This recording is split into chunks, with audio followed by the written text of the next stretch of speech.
Hello guys, and welcome back to the channel. Now guys, in this video, Nnamdi Kanu is being pressured on whether or not he's coming back to Nigeria to bury his mother. We all know that within the Nigerian setting, it's very important for you to be there to bury your parents. So this particular video speaks to that particular question which is being put to Nnamdi Kanu. So with that guys, I bring you this. Nnamdi Kanu speaks on returning to Nigeria for mother's burial. So that's the headline.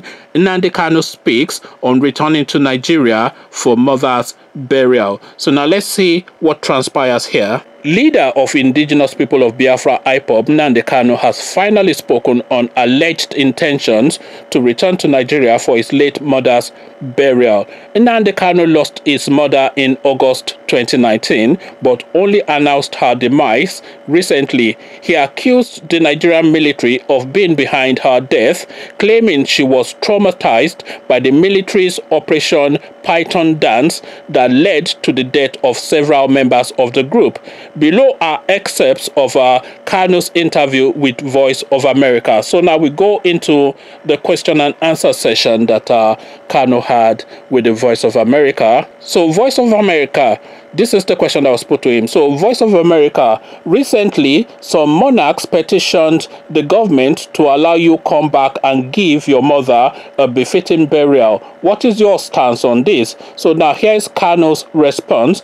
My mother died as a result of the agitation for Biafra. I have not asked anybody to lobby for me to return to bury my mother. I am not interested in coming back to bury my mother if that will entail killings, disappearance, and extrajudicial torture of our people. I will not do anything to jeopardize the lives of our people for the sake of burial. Whether I am there or not, my mother will be buried. So here's the next question by our Voice of America. Some of your critics say you are seeking the disintegration of Nigeria, and this unacceptable, and this is unacceptable. It should read. So I'll start that all over again. Some of your critics say you are seeking the disintegration of Nigeria, and this is unacceptable because it questions the territorial integrity of Nigeria. So here's what Kanu says in response.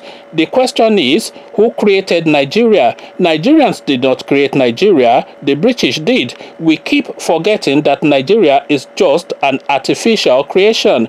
There was nothing called Nigeria before the British came. What we are asking is to return as we were before the white man came.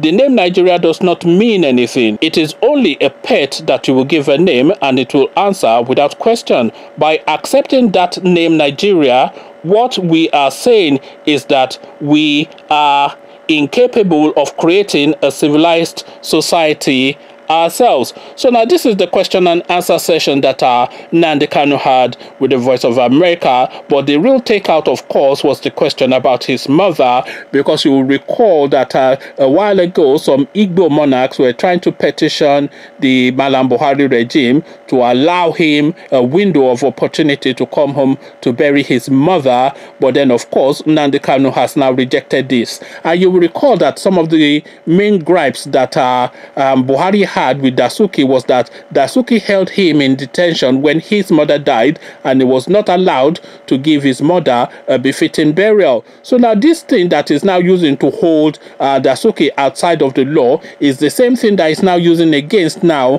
Nnamdi Kanu, preventing him to come home to bury his own mother, because of course the moment that guy steps on the shores of Nigeria is the beginning of his end. I think we all know that. So now this is now the state of play now. But should Nnamdi Kanu force his way back to Nigeria and confront Buhari frontally? Because of course Omoyele Sowore tried that, and we all know what fate befell him. And Omoyele, by the way, was only asking for good governance. So this guy now that is asking for a breakaway country of his own to create a Biafra land, they would just probably just start gunning him down from the airport immediately. I don't even know what they would do to that guy, with the guy that is the Attorney General of the nation being an expert in Sharia law, because what qualifies him for that position? He only has a first degree in law, by the way, and the additional qualification that he has was the Sharia law training that he had in Khartoum, and these are the things that now qualify him to be the the Attorney General of the country, in a country where every household has a master's degree in law. This guy that is trained in cartoon is now the Attorney General. So you already know the sort of system of government that is being run. So if Nnamdi Kanu then wants to bring himself back into that situation, then he's really just, you know, effectively sacrificing himself for nothing. In Yoruba, we say Mojamosa or something like that. He says, he who fights and runs lives to fight another day. So if you don't fight and run because you want to show that you are brave, once you die, you die, and then people will mourn you and move on. There's been countless heroes that have died in the course of so many worldly things, and their names have been consigned to the annals of history, but the cause that they are fighting for has still not been resolved till today.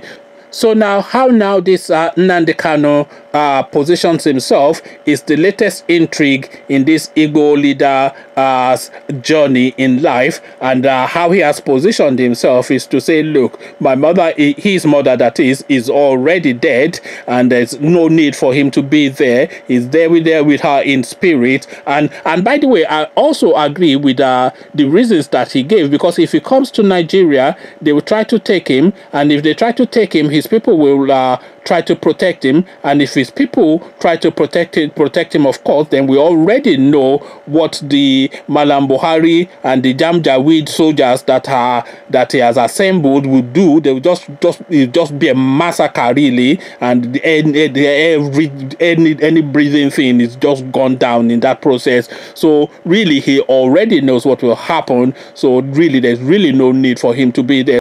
So I kind of agree with him on that one, that look, his mother is dead and there's really no need for him to be there. Him being there is not going to resurrect his mother, and him being there in spirit can be sufficient. He can even be there by video. They can even do a video link and put him on a big screen, and he can participate in that form because the technology is there for that now. So I agree that him being there will just be like chaos. If they take him, there'll be riots on the street. If they gun him, then there'll be chaos on the street. Whatever they do to him, there'll be it is guaranteed chaos. That if that guy comes for his mother's burial, there's going to be something that's going to lead to something, and a lot of people will lose their lives. And it's exactly right that is not really worth that price, because you have to remember that the following that Nnamdi Kanu has is completely different from the Sowore following. The Sowore following is more like intellectuals and literary and debating society kind of people who like to intellectualize behind their screens, keyboard warriors, and people who like to go on television and blow big grammar. But the Nnamdi Kanu following is a completely different entity. These are people on the streets. These are down on the ground sort of people. These are people who have vested all of their life in their belief in this guy, and they are willing to do anything to protect him, to actualize their dreams. So the Nnamdi Kanu following, they're quite fanatical in that following, and he knows this as well, because you see all of their actions internationally already, and you see all of their actions on the streets of Nigeria as well. So if that guy comes into the country, it's just a recipe for disaster. So he's exactly right, of course, to say that this is a very bad idea for him to come, and he's exactly right to say that, look, his mother died a while ago, and the burial, it doesn't really need his presence to be befitting and to take place in the proper manner. Yes, it does need his presence, but his presence is not the most expedient thing to do, because obviously we all know what will happen. So let me not ramble on and leave the conversation to you guys instead. So come join me in the comment section to let me know what your take is on what Nnamdi Kanu's position is. And by the way, I agree with him. I think you've already picked that up. I agree with him that his presence, yes, is needed, but it's not the most expedient thing to do given the circumstances. So I agree with him on the reasons why he's saying that, look, I'm not going to be there, and these are the reasons why, and I agree with those reasons. So come tell me what you are making of it in the comment section. But before you do that, click on the red subscribe button so it turns gray. Bell button notifies you every time I drop a new video. Then come tell me what you are making of how Nnamdi Kanu has positioned himself regarding his mother's burial in the comment section. So I'll leave you here. Carry on with you in the comment section. But here I say peace.